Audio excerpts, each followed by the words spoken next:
Hi, my name is Mark Hadley. I am the owner of Studio Hadley. Welcome to my studio.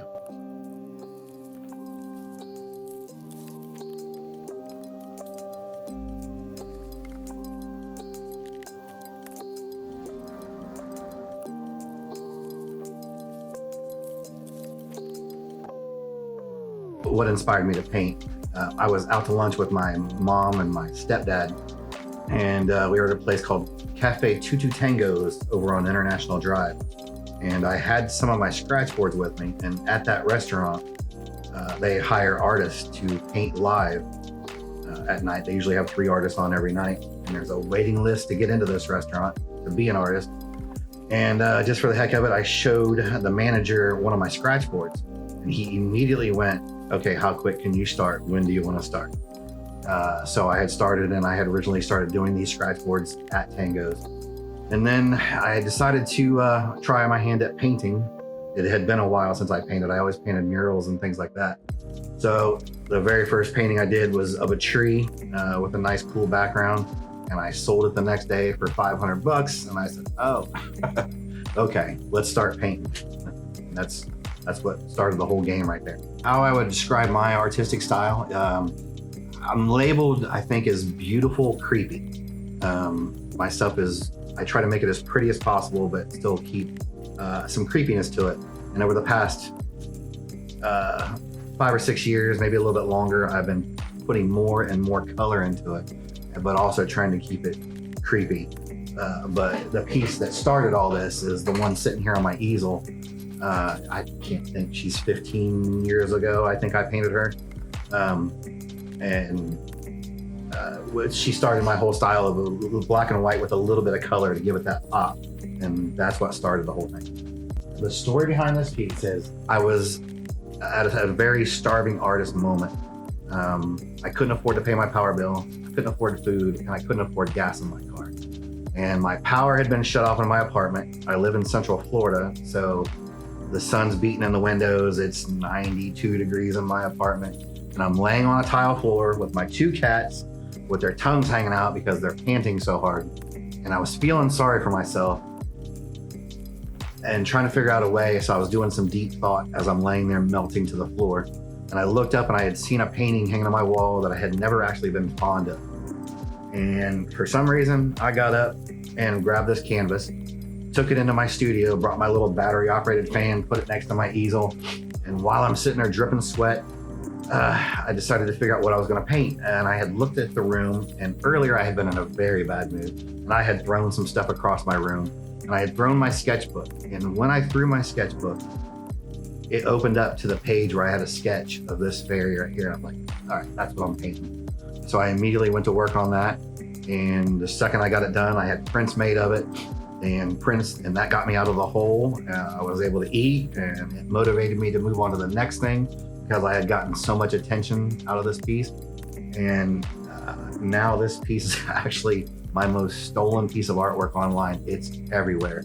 A high-res image had gotten out on it and years ago, but it's sort of a compliment, but it shows up all the time. When you Google my name and Mark Hadley and fairy, this image pops up, but it also pops up on other people's websites.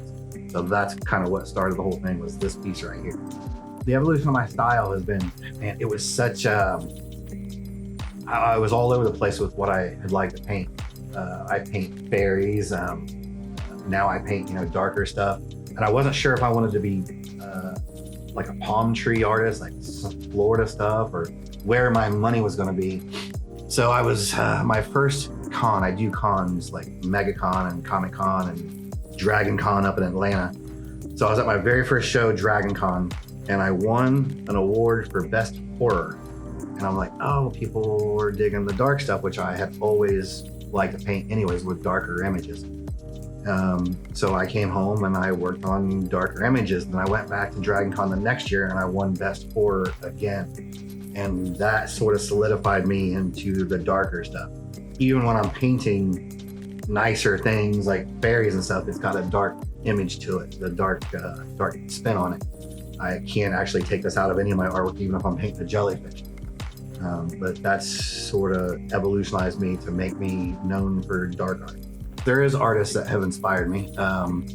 one of them is a really good friend of mine named Phil Smith. He owns a gallery in St. Augustine called Cornerstone Fine Art.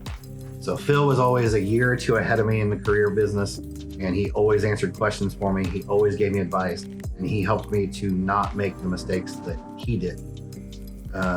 So he's always, and he's still in my ear about my career. But one of the people that I always looked up to and enjoyed his career is Michael Goddard. He's an artist out of Vegas, and he's known as the rock and roll artist, or the artist of rock and roll. He paints to the celebrities. He's friends with all the good rock bands and all that. So I've always followed his career and how he presents himself and the way he mixes giclées and how he's handled his career. He was also a artist at Cafe Two Tangos, but in California. So we've kind of followed the same path a little bit. But Michael Goddard was probably the one I had always looked up to. The way I come over hurdles is just stay with it. Like I stated before, I get to a point where I get mad at it, and I'll even start to cover up the painting and go, no, don't, just keep going, just keep going. But at the same time, you also, I don't like to be afraid to break a painting down. I'll get to a certain point and think I'm just rocking and rolling and killing it. And then, I'm like, you know what? Nope. And I come over and I'll paint the whole thing white, and I'll start from the beginning again. And that's sort of my punishment for not getting it right the first time. I would like to say that if you're an artist and you're thinking about being an artist and this is something you want to do, it's awesome. You're going to miss some meals. I have missed so many meals going broke, or, you pay your way into shows, and there's a lot of times where it's not great. There's a lot of times where it's so satisfying knowing that you don't have to drive in rush hour traffic. You get to I go do a show once a month, and I get to hang out with my friends that are artists and do all that stuff. But only the strong survive in this. You got to get through the hard times. The one thing I did was not get a real job. that was a big thing for me, to not have a job where I had great insurance and high pay and all that, to where I would get comfortable.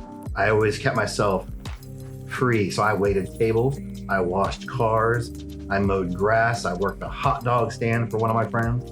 Whatever I could do to stay hungry for the artwork and keep at it. Now I'm doing 2 or 3 originals a week. But to the younger artists and stuff, just make sure you're drawing or painting for at least 15 minutes every day, even if it's just messing around. That will take you somewhere. And if anybody ever has any questions, you guys can message me on Facebook at Mark Hadley is my personal page, where you get to see my kids and all that. I'm also on Studio Hadley at Facebook. And if you want to follow just my artwork, Studio Hadley on Instagram. Give me a follow.